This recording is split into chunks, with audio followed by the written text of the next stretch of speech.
lineup this week. We're going to be talking a lot about the strategy, the weather, and also the race rules. So joining me, I have our co-skipper, Will Harris here, who is dialing in from France.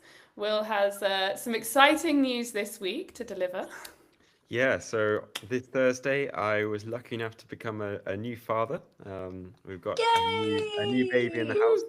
house, baby Jack, and him and his mum Lucia are doing fantastic. And I'm back in So nice. offshore sailing mode now. Night shifts are on, so but You can Aw. very join the crew, join the club. join the club. But very happy, and it's been an amazing few days. Super nice. So So nice. We can't sweet. wait to get more spam of baby Jack being sent. And we're also joined by Cole Brauer. Cole is joining us from Spain, I think now, right? Yep, Yeah, Spain. where you are preparing your boat for your long trip through the South Pacific to Australia. And your plan is to leave sometime soon? Yes, I was supposed to leave yesterday, then I was supposed to leave today, supposed to leave tomorrow, and now it's looking like it's just hopefully by the end of the week I will be gone. Everything's ready, the boat's all ready, set up. All we have to do is just be able to get off the dock. Right now, the waves are about almost 5 meters off of Spain, and they will be that Oh, way for the next 2 days. And so it's yeah, pretty severe conditions over here. So don't really want to be going upwind in 5 meters. So choosing no. to start the trip the next 2.5 months on the right foot. I think Yeah, winter's nice. really turned on in Northern Europe now. Now the Vendée's Yeah, left, the storms are coming. everything's Yes, calm. exactly. Exactly. And we are joined by our very special guest this week, Hubert. Hubert joins us from Les Sables d'Olonne at the Race HQ, and he is the race director for the Vendée Globe. So it's great to have you with us, Hubert.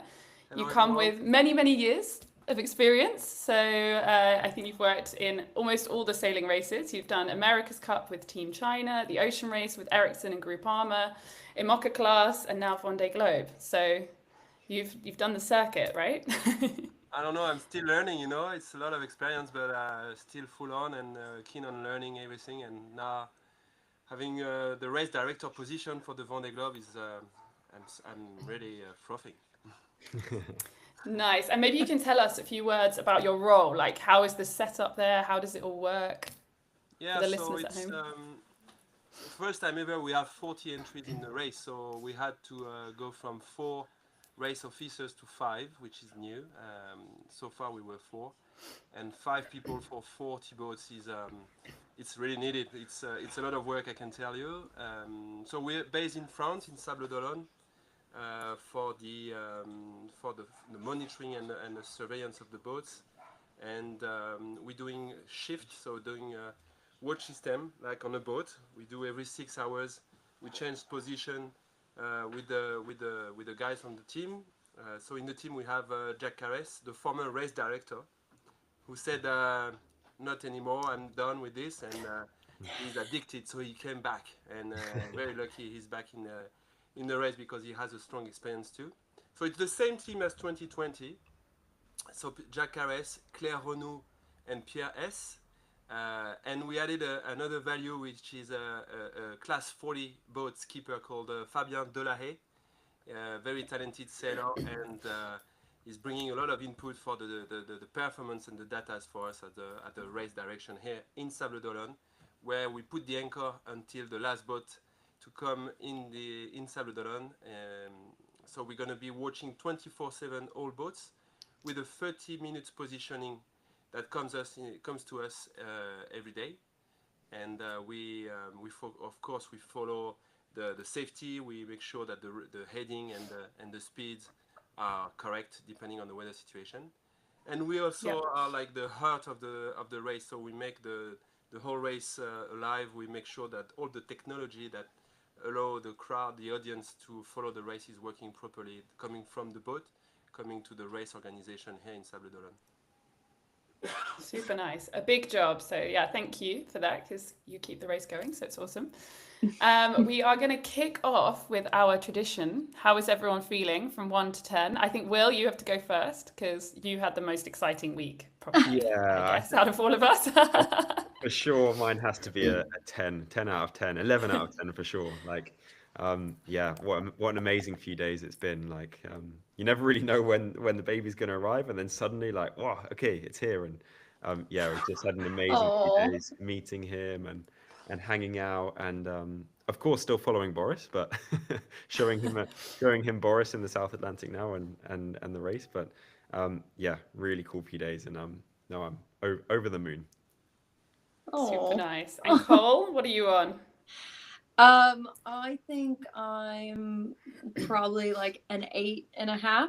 I am doing a lot of faffing now that the boat's all set up and everything's ready to go, and now I'm just waiting for a weather window. So I went and got a massage and went to the spa today.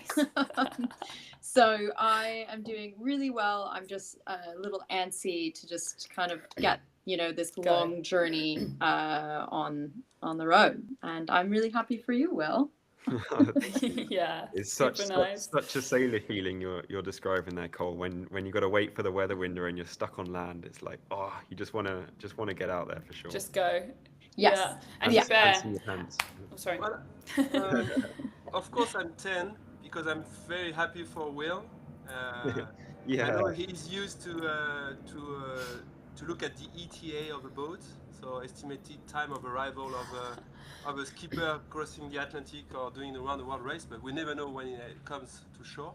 So I'm sure the baby thing is a bit of an ETA, and you've been waiting that even if you didn't know what time it was going to happen. So I'm sure you're stoked, yeah. and very happy for you. I myself, I had a baby as a race preparation a few months ago, so 8 months of age, and she allowed me to get ready to do some long nights.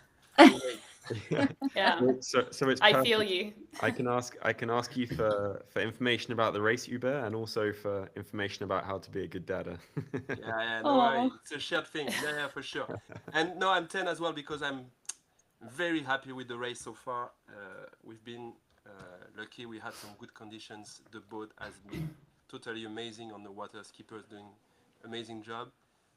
The boat speed, as Yeah. we know, is crazy. We knew it was going to be crazy. We waited for the right conditions. So super stoked, super happy that the race is going well so far. A lot of unexpected to come, but we take what we can day by day. So very happy. Super nice. I'm also quite high, but I don't think I'm as high. I'm like an 8 because I had a baby up in the night, so I slept less. Welcome, get ready, Will. This is what you have to come. So that would be. I'm like, oh yeah, pulling through after a day's work. Cool. So first topic is to like kick people off. A quick, like very quick thoughts from you guys on what sets this race apart from others. So maybe we start with Hubert, seeing as you've done all the race areas. That race, the Vendée Globe, you mean, or this edition, or The Vendée Globe generally.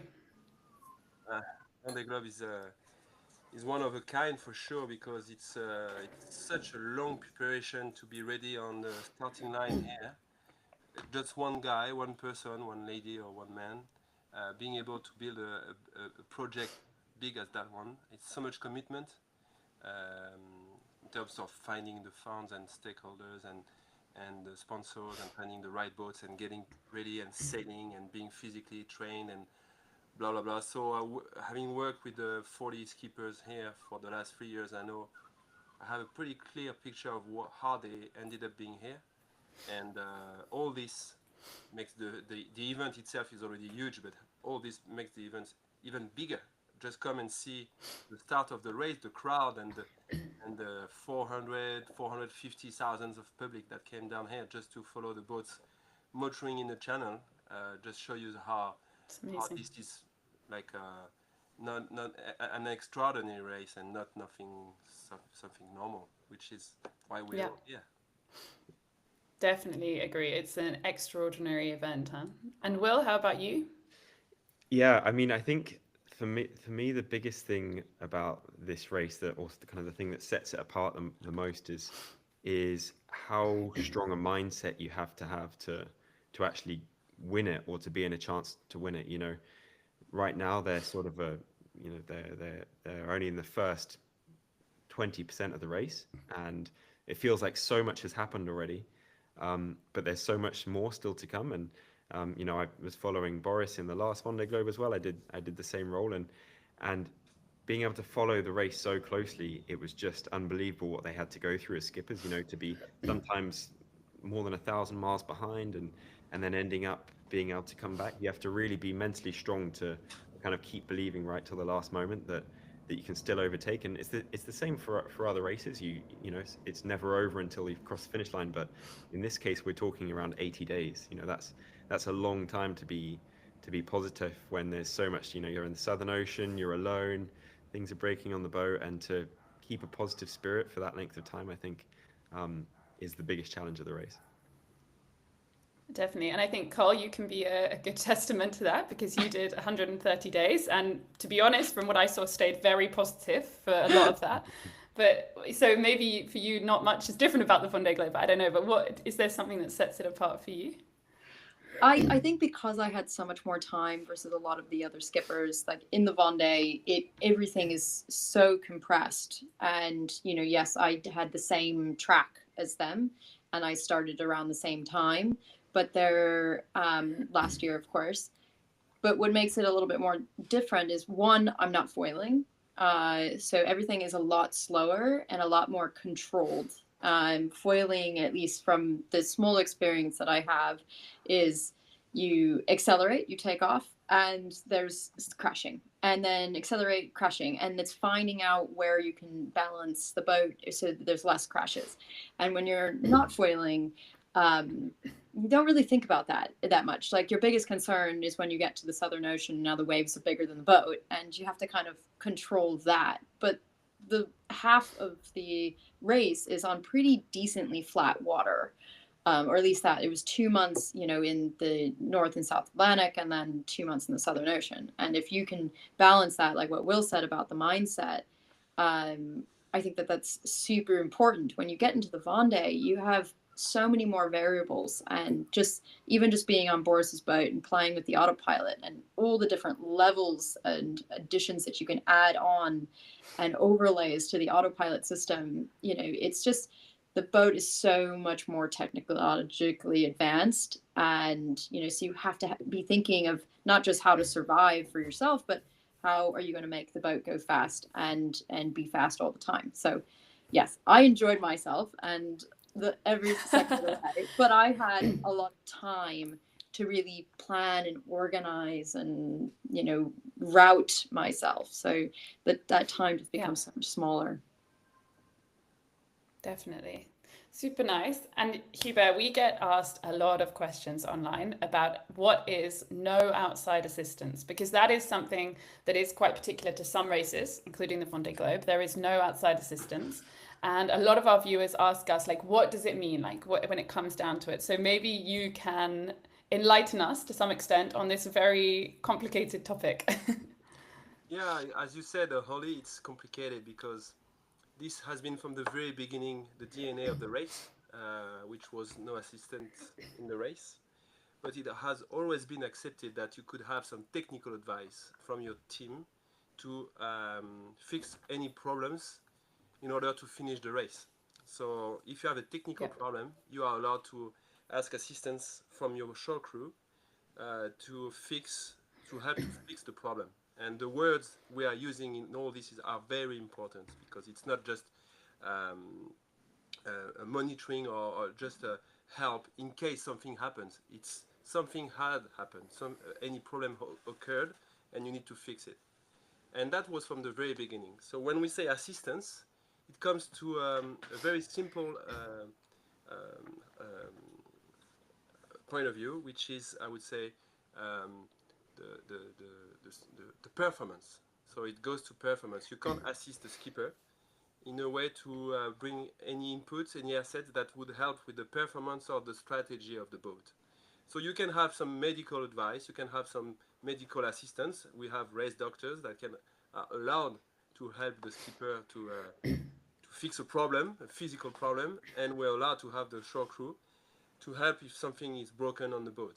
Otherwise, we would have very few boats to finish the race. And that was, we remember Michel Desjoyaux, who found the way to start his engine just to keep charging and he used the sail ship, the rope with the strength on the winches. So all this is in order to finish the race. Otherwise, those piece of technology couldn't be as performance as they are.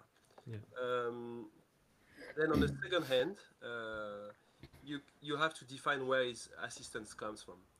If it's assistance, put your black beanie instead of the yellow beanie because the yellow is too thin. Put your black beanie because you're gonna be sick, my little kid. That could be an assistance, right? So you need to define where is assistance, and it needs to be to define that this could help the skipper to be better in terms of performance. And then when you describe performance, you need to think of it could be an input, outside input, information to help to decide your route, to decide your where to go, or to help with your strategy. And that is what is totally forbidden, and that's important. So it's very hard to understand, but in the same time, it's really clear now with all the work we've been doing for the last few years that skippers has Definitely. a clear idea of what we're talking about now. And just a quick question, Hubert. Do you think, because it's obviously been a big topic this edition of the race, I think is around this no assistance. I think it's becoming more and more kind of a question people are asking. Do you think that it's because of the technology advancements? Do you think because the skippers have things like Starlink and more access? You know, if we think to 20 years ago, you didn't really have those capabilities to sort of Yeah, have so much outside connection. Do you think yeah, for that's sure. having a big part of it? Yeah, for sure, it doesn't help because you have so many pipes of communication possible between boat and shore that for sure it's very hard to say where you can communicate and where it starts, where it stops, and that's why we tried to make the rule easier to understand. So we didn't change really the rules, we just changed the wording, and we tried to put a lot of work to explain and to assess where it starts, where it stops. And I think the work has been done properly. It takes a long time. We didn't change the structure of the notice of race. We just tried to make it lighter and the wording as well. There was a lot of things that was not contradictory, but a bit hard to understand. So the technology for sure it doesn't help because new skippers don't have the background of all this, and they're newborn generation like you will. You are born with all this, but Jean Le Cam is not he doesn't understand the same way probably all the communication and the technology of data that you can share because back in the days you were just selling, there was no exchange, right? No Yeah. communication. So we try to make this easier to understand. It's And I totally think, different. honestly, I think skippers and teams have been working hard together, and the result is very positive. Definitely. I agree. And how is it policed? Yeah, I agree. It's way clearer now. I think so too. And how, that's what also we get asked a lot. How is this policed or enforced? Yeah, so that's a good question. I think, first of all, we need to precise that sailing is so unique because of all this. We have the seamanship, right? That the yachtmanship, people that are behaving in a way. It's not only a sport; it's a mindset, and it's a sport that you trust in the human being. So there's a lot of trust that is put in this, and we have part of the sailing instruction. We have a declaration of non-assistance race. So skippers declare that they will respect that rule, and that's quite important. Some people don't understand the strength of this, but it's very important because nowadays you can wear a black T-shirt, but next Vendée Globe you may wear a white or blue or yellow T-shirt for different teams, and all the things that happened during the last race. At some point, everybody knows about it. Shore crew, they're just mixing up with different teams, and I think it's a very small world. So having someone to cheat is very hard because you're strong. It's probably solo-handed, right? But we're talking of cheating between boats and shore, and you need to have the others agree with you to make them okay. We know here we are on the border, and are you okay? We can cheat. So I'm not really sure about that. Yeah. And then, on a more practical way, we have, for example, we can ask for the engine seal blocks. For example, we have sealings on the engine to make sure the prop is blocked. And today, actually, we send a text to all boats, and we want to make sure they all have the sealing in position. So we ask them to send a photo, and we are checking. So we have checks during the race, such as this one. And as well, when the boats are here, it's written in notice of race, we are allowed to make checks on the computers and WhatsApp and phones of the boats. Exactly. So for sure, it's something that skippers has in mind, and I think it may help someone. But I don't really think people are cheating, honestly. It's like a dream that people on shore are thinking that. But if you're not trained or prepared for the marathon and you try to run the marathon, I don't see how you could cheat and win the marathon. So we'll see. Also, the people on the boats are often the best at the weather or at the conditions they're in. You know, they're the ones that are the most trained. So there aren't that many people that would be able to give them better advice than they have already. And those people are very unlikely to give that. You know, these professional people are very unlikely to be willing to cheat. So I think it's not so likely to happen, to be honest. It's my personal view. Well, you're right, Holly. Part of the job was for us to make the rule clear, very crystal clear, and at least people, because maybe you don't know the rule properly. You don't have the same definition in your mind of the rule. So having a clear rule helps to make people aware, to let them know where they are compared to the rules. That's exactly the way to put it, I guess. Yeah, definitely. So one of the other areas where we also get questions and where we collaborate very closely with the race direction is if there is a crisis or an incident on the water. And people often ask us, how does that work? So I would say from our side, if we have an issue, and you guys are the first ones to know, so we always notify you guys at the race direction of what's happening, and then we together would assess how that moves forward. So depending on the level, we actually have color codes in the race. So it's yellow, orange, red, yellow being the least bad, red being, of course, the worst. And from that, we sort of decide how to move forward together. And I think if there's a big serious problem, you guys gather a group, right, in the headquarters, and most of it through WhatsApp, because we're all over the place, I guess, and communicate through WhatsApp on how to deal with that, right?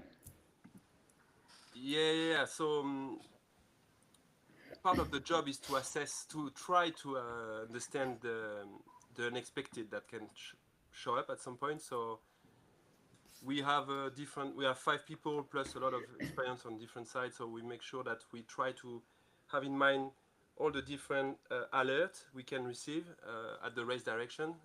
It can go from a small alert, like a green one, or yellow one that can goes to the orange one, and then orange one that can go to the red one, which is the worst crisis plan, the worst crisis alert we can receive.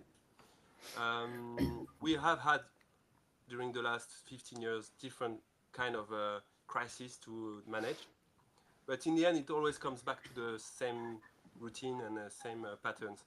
I think part of the plan is for us to make sure the skippers, we know them very well, so we know where they feel comfortable with, where they hate probably going up top of the mast or diving in the water, who likes it, but who is familiar, who can do it. Yeah, some people really hate it. Yeah, exactly.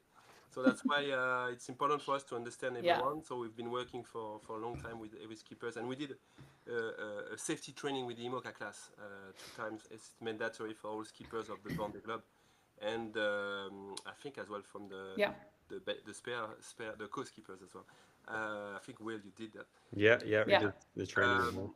So those little things, it's tools for us to be better. And for sure, one very important thing is before the start, we get in touch with every MRCC of the route. So every maritime region of the race, we get in touch with them, we send them the information with all the distress beacons, tracker numbers, and everything. So if when the boats are in their region, if we need to quickly send an alert, they are ready to act, to send actions.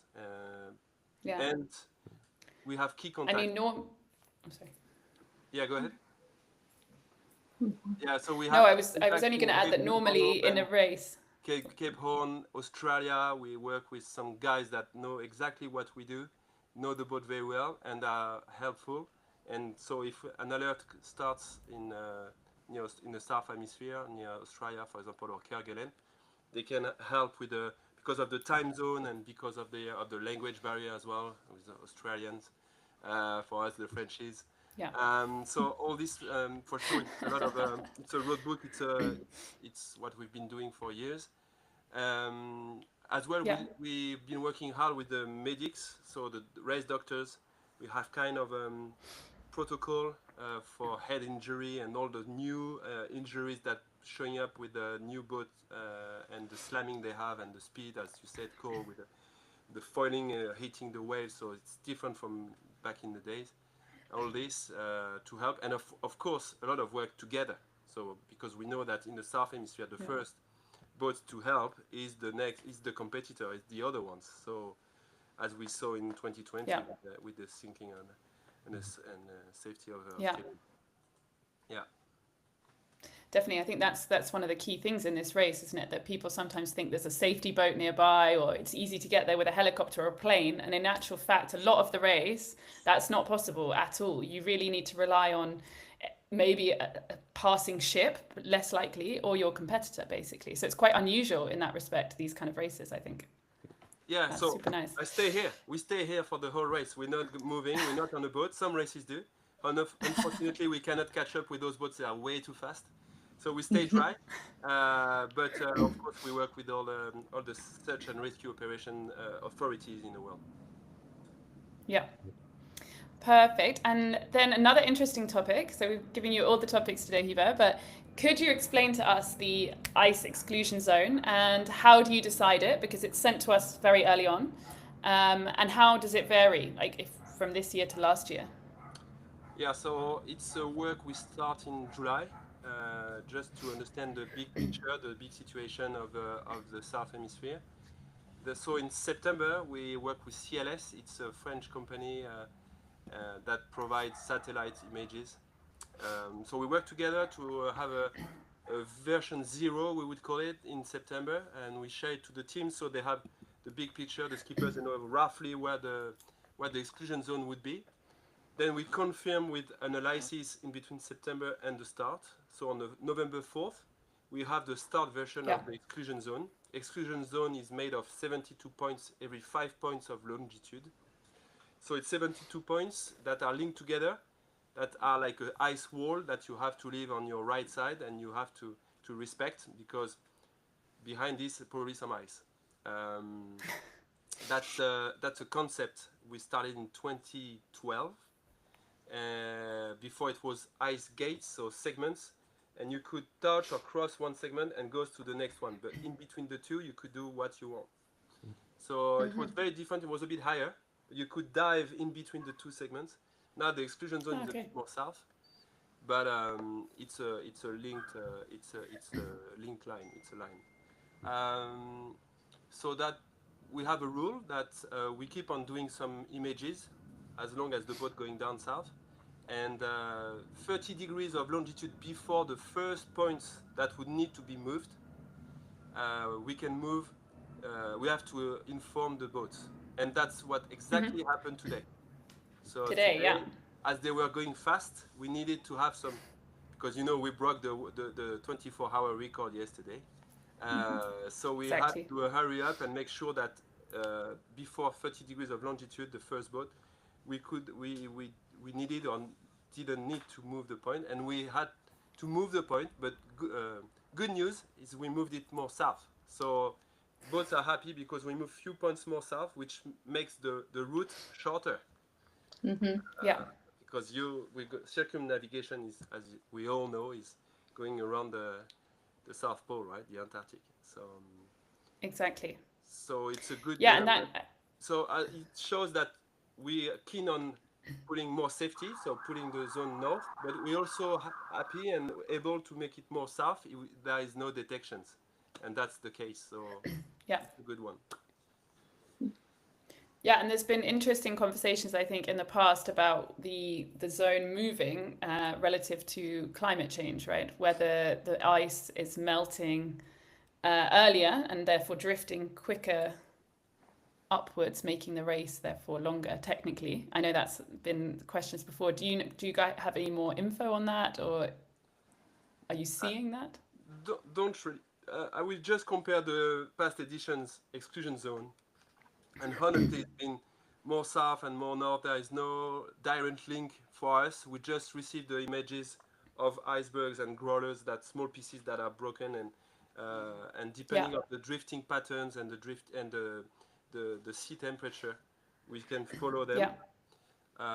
We had by security we had a quite high north exclusion zone in September, and we moved it south because there were no detection. So I can't tell if it's linked to the global warming or not, but you see it's changing every year. So I would say, from my experience, it's more the drifting and the seasons every 4 years. So it's easy to figure out with the past track. It's a little bit defined by the fact that the size of the icebergs have been getting bigger in recent years due to climate change. Bigger chunks of ice break off, and then I think it allows them to drift further north because they're bigger. They take longer to melt, so they can reach to these higher regions. But I think, like Hubert says, it's purely chance where and when these bigger icebergs end up being in different places, and yeah, that's definitely a big impact on the race though. And the race Definitely. And Cole, did you have these zones in your race? Yes, I had.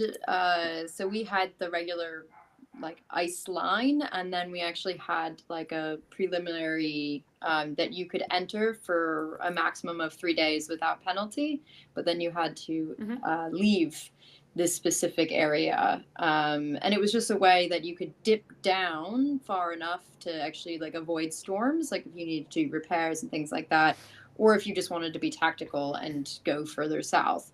And so it was a way that you could kind of ride, a front all the way down south and just ride it just on that line, and be sailing a lot less distance than the rest of the racers.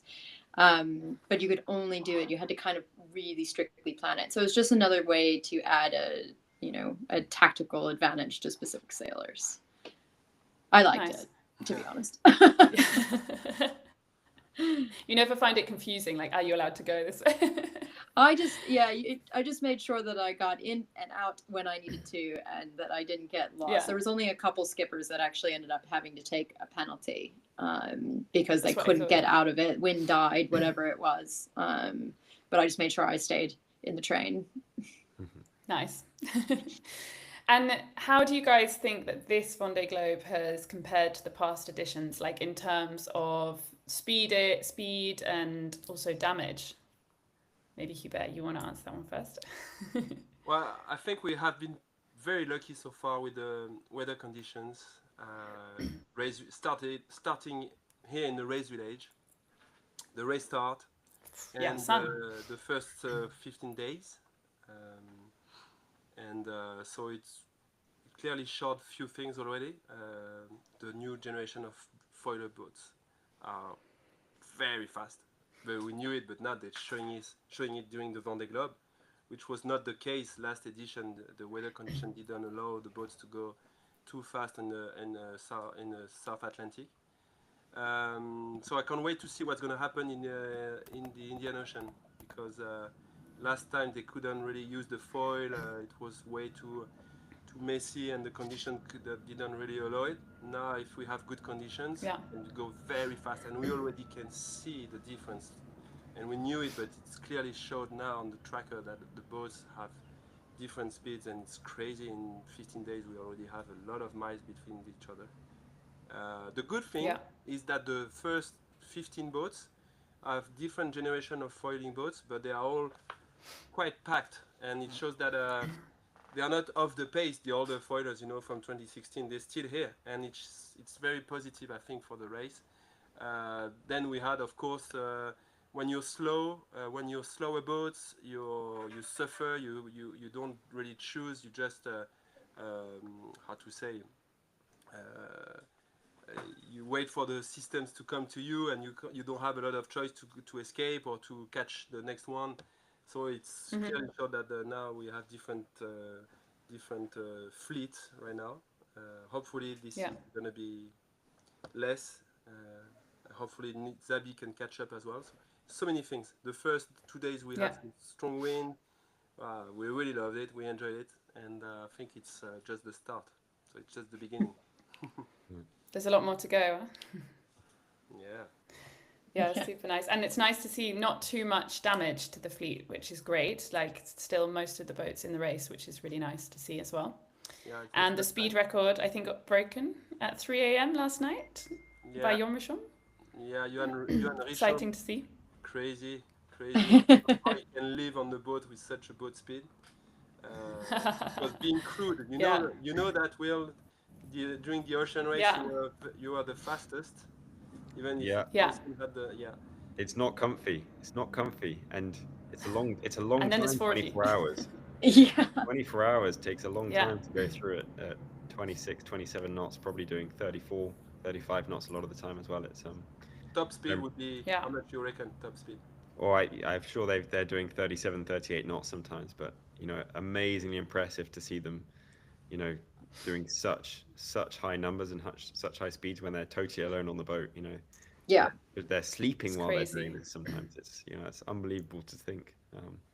It's just I think the autopilot systems are getting so good that you can really rely on them. You're not just having, okay, let's just put it on wind or put it on compass, like all these, the traditional autopilots. I mean, they're really amazing, and you can do overlays. And with these overlays, you can rely that, okay, if it's not going to broach, it's not going to come up 30 degrees because the boat actually is set to an overlay that it won't go, and it's not going to go super low and accidental jibe. And so it's safer. It's so much safer. And that also means that the safer that you are, the faster that you can push the boat, and the more comfortable that you can feel, and the more that you can sleep and eat and take care of yourself. And so it's really interesting to watch how the technology has taken off, and it's only going to get better.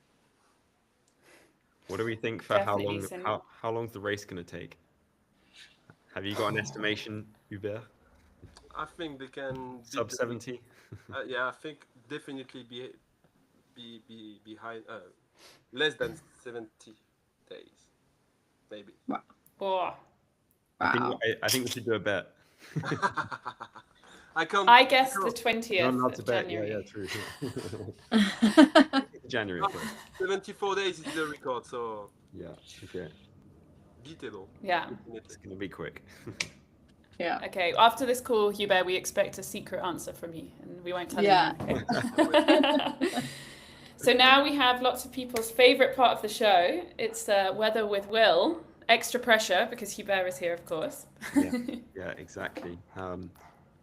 Alongside changing diapers, I have been looking at the weather a little bit. So, and just because it's such an interesting point of the race at the moment, since last week, they're in the South Atlantic.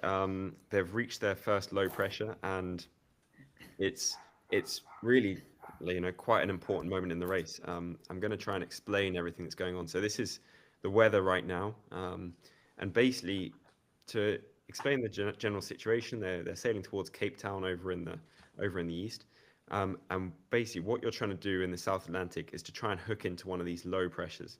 So the trade wind has been blowing from the east the last few days, and then basically what you get is where the trade winds sort of end up converging with the cold air and the warm air joining together. You end up with something called the South Atlantic Convergence Zone.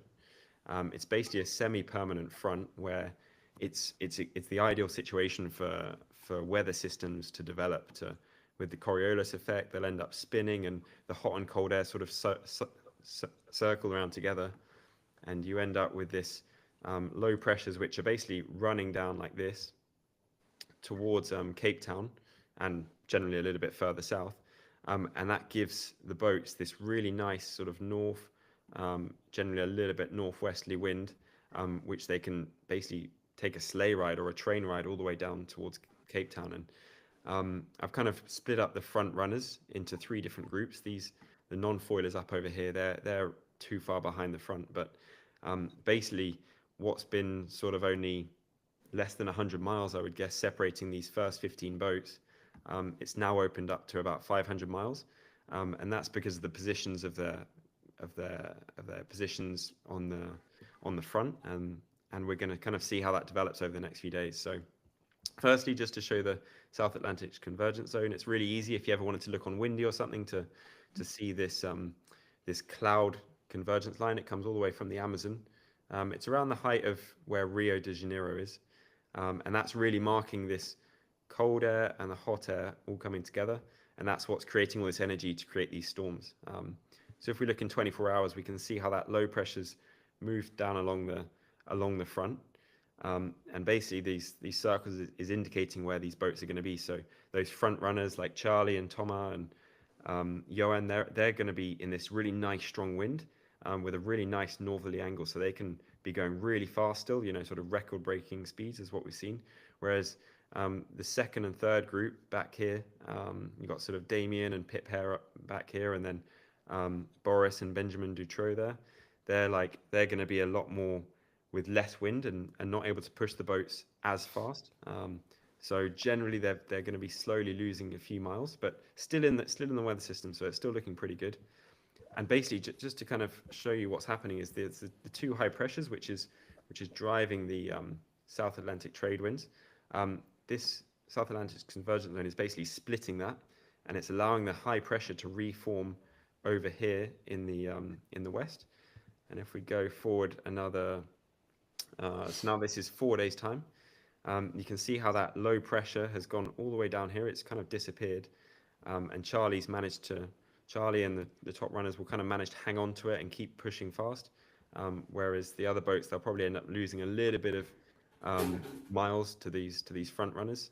They just kind of end up dropping off. So those 10 miles, that 10-mile separation between some of the boats around the equator, that's kind of turned into sort of 100 miles and even a bit more. So it's really interesting to see how the fleet's sort of expanding and they're sort of separating a lot more into their different groups.